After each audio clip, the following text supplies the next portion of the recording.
हनुमान जी के एक सच्ची भक्त विश्वास साधु। ये कहानी आपके जीने की सोच बदल देगी। लेकिन कैसे बदल देगी आप लोग तो कहानी को पूरा देखता ही नहीं हो तो आपकी सच कैसे बदलेगी। कहानी को पूरा देखिएगा, तभी न पता चलेगा कि कहानी में क्या बताया है।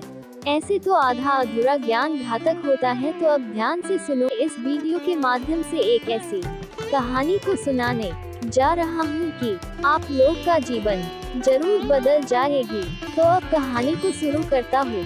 अगर अभी तक हमारे YouTube चैनल को सब्सक्राइब नहीं किया है तो कर लेना जी। एक हनुमान जी के एक सच्ची भक्त विश्वास साधु। व्यासपीठ पर बैठने वाले एक साधु की यह एक सच्ची विश्वास है। हनुमान जी के कथा। एक व्यासपीठ के ऊपर बैठकर साधु महाराज रामायण कथा सुनाते थे।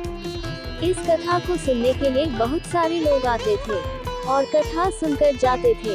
कथा को आरंभ करने से पहले साधु महाराज का एक नियम था कि वे कहते आइए हनुमान जी विराजिए और उसके बाद ही कथा शुरू करते थे।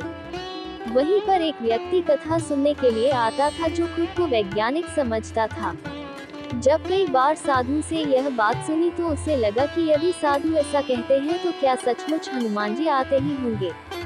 और कुछ दिनों तक वैज्ञानिक के मन में चलता रहा कि यह बात पूछे या ना पूछे। लेकिन एक दिन उन्होंने साधु से पूछा कि महाराज, आप हनुमान जी को रोज बुलाते हैं और गद्दी के ऊपर बैठने के लिए आग्रह करते हैं, तो क्या वे सचमुच आते हैं?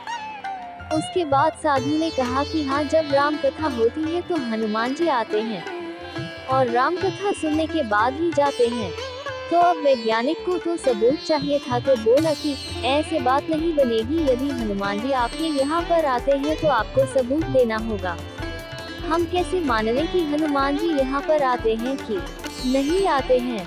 क्या आप हम सबको ऐसे ही पागल बनाते हो?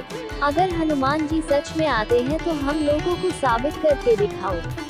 उसके बाद साधु ने कहा कि आस्था और विश्वास को सबूत के साथ नहीं तोला जा सकता है। यदि आपको हमारी कथा पसंद नहीं आती है तो फिर मैं कथा बंद कर देता हूँ या फिर आप यहाँ पर आना बंद कर सकते हैं। लेकिन वह वैज्ञानिक इस बात को कहाँ पर मानने वाला था। उसने कहा कि आप ही तो कहते हैं कि हनुमान जी यहाँ पर कथा सुनने के लिए आते हैं। यदि ऐसा सच में है तो आपको साबित करके दिखाना चाहिए। इस प्रकार से दोनों के बीच खूब विवाद हुआ और उसके बाद साधु मान गए और उन्होंने कहा कि इस गद्दी को आपको आज घर ले जाना है और उसके बाद वापस लाना है। गद्दी को मैं यहाँ पर रखूंगा और हनुमान जी को मैं यहाँ पर बुलाऊंगा। उसके बाद यदि तुम इस गद्दी को उठा पाए तो इसका मतलब ये होगा कि हनुमान जी नहीं आए, और यदि नहीं उठा पाए तो इसका अर्थ होगा कि हनुमान जी आए हैं।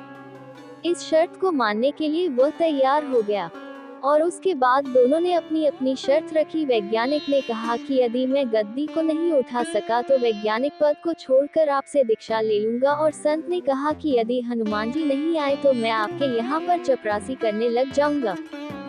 ये तरह की परीक्षा का नाम पूरे शहर के अंदर हो गया और जो लोग कथा सुनने के लिए नहीं आते थे वे भी आज देखने के लिए आए थे। भक्ति, प्रेम और विश्वास की परीक्षा होने वाली थी। उसके बाद गद्दी वहां पर रखी गई और साधु बोले आइए महाराज पधारिए। उसके बाद साधु मन ही मन बोले कि महाराज आज आस्था का प्रश्न है, आप रक्षा करें। उसके बाद वैज्ञानिक को बुलाया गया और उन्होंने 3 बार गद्दी को उठाने का प्रयास किया, लेकिन गद्दी 1 इंच भी नहीं हिल सकी। उसके बाद वैज्ञानिक साधु के पैरों में गिर पड़े और बोले सचमुच आपकी भक्ति सच्ची है।